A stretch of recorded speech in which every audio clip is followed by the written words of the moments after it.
ઓમ નમો શિવાય. ચાલો આપણે મહાશિવરાત્રિના ચોથા પ્રહરની પૂજા, જે રાત્રિની અંતિમ પૂજા છે, જે પરોઢિયે એટલે કે વહેલી સવારના લગભગ 3 થી 6 વાગ્યાના સમયગાળામાં કરવામાં આવે છે. આ પ્રહરને બ્રહ્મ મુહૂર્તનો સમય પણ કહેવામાં આવે છે. આ પ્રહરની પૂજા ને મોક્ષકાળ કહે છે, જે સવારના બ્રહ્મ મુહૂર્ત એટલે કે અર્ધ પ્રકાશ. 4 પુરુષાર્થોમાં ચોથો પુરુષાર્થ મોક્ષ છે.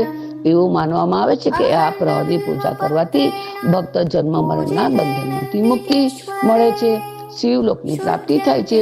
ચોથા પ્રહરમાં ભગવાન શિવનો અભિષેક મધથી કરવામાં આવે છે, કારણ કે મધ એ શુદ્ધતા, મીઠાશ અને સમર્પણનું પ્રતીક છે.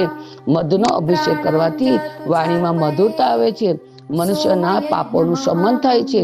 ચોથા પ્રહર લયનું પ્રતીક છે. આનો અર્થ અજ્ઞાનતાનો, અહંકારનો લય કરી પરમાત્મામાં ભળી જવું.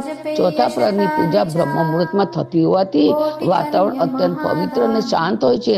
આ પ્રહરમાં શિવજીને જવ અર્પણ થાય છે.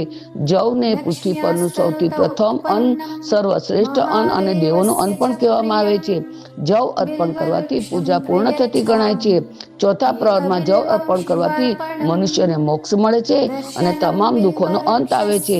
આ મધ અને જવનું મિશ્રણ અથવા એક પછી એક અર્પણ કરવાથી શિવજી અત્યંત પ્રસન્ન થાય છે. શિવલિંગ ઉપર મધનો અભિષેક કર્યા પછી શુદ્ધ જળથી સ્નાન કરાવી તેના પર જવ ચડાવવામાં આવે છે. ઓમ નમો શિવાય.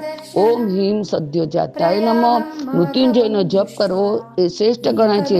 મંત્ર જપ કરવાથી મગજની શક્તિ વધે છે, એકાગ્રતા પ્રાપ્ત થાય છે. આ પ્રહરની પૂજા બાદ સૂર્યોદયના સમયે સ્નાન કરી વિધિવત તારણા કરવા જોઈએ. ચોથા પ્રહરની પૂજા કરો ને ત્યારે મધ જવ ચડાવો ત્યારે મનમાં એવો ભાવ રાખવો જોઈએ કે મહાદેવ, મારું જીવન પણ મધ જેવું પવિત્ર અને મીઠું બને અને જવની જેમ હું આ સંસારનો મોહ માયામાંથી મુક્ત થઈ શકું.